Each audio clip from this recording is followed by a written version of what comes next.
इन्स्टाग्रामको भरोसा चाहिँ नि बरु कहिले नगर्नु रहेछ है। बरु म सामने आएँ कि तर इन्स्टाग्रामको भरोसा चाहिँ ठ्याप्पै नगर्नु।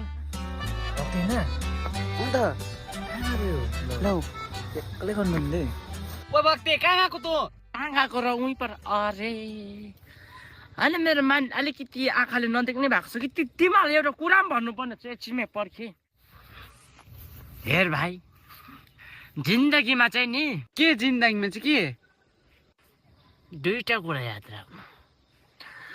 एउटा त इन्स्टाग्रामको भरोसा नगर्नु, एउटा त इन्स्टाग्रामको केटीहरूलाई भरोसै नगर्नु। इन्स्टाग्रामको एउटा केटी पटाएको थिएँ, राम्ररी पटाएको थिएँ हो। पटाउँदाखेरि आज भेट्नु गएको थिएँ म। मजा आयो तपाईँलाई त है। त्यही त है। त्यो केटी राम्री चाहिँ होइन, चाम्री थियो हो। सेक्सी होइन, प्याक्सी थियो हो।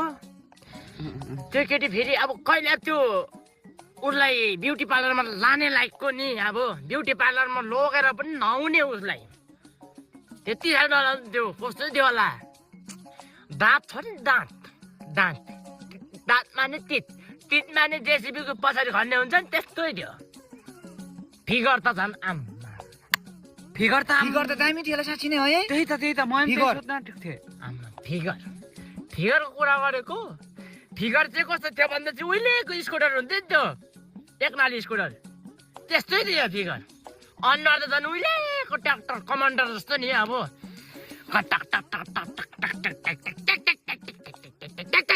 उहिलेको खटारा साइलेन्सर बिनाको त्यस्तै थियो अनुहार। दाँत त झन् टोइलेटको ब्रसले गर्ने लायकको थियो। त्यो अझ सफा टोइलेटै थियो होला। समथिङ वाज रङ हो। आम्मा कल्लै नि हौ, त पुग्यो नि नरिया पुगेको बिल भयो। सातो लगिदियो त्यो केटीले मेरो तर्सेर क्या। सम्झिँदै म त अहिले बेलुका पनि कसरी सुत्नु त्यो भरे बेलुका खिड्कीमा आयो भने चाहिँ नि तर्सेर चाहिँ लात्ताले कुर्कुजान निधारमा दिन्छु म। देखिस् केटा हो, अब चाहिँ इन्स्टाग्रामको भरोसा नगर। इन्स्टाग्राममा त आम्मा कोरियन नि हौ। आम्मा रियलमा त कराएको पिन म त घिनलाग्दो पो रहेछ।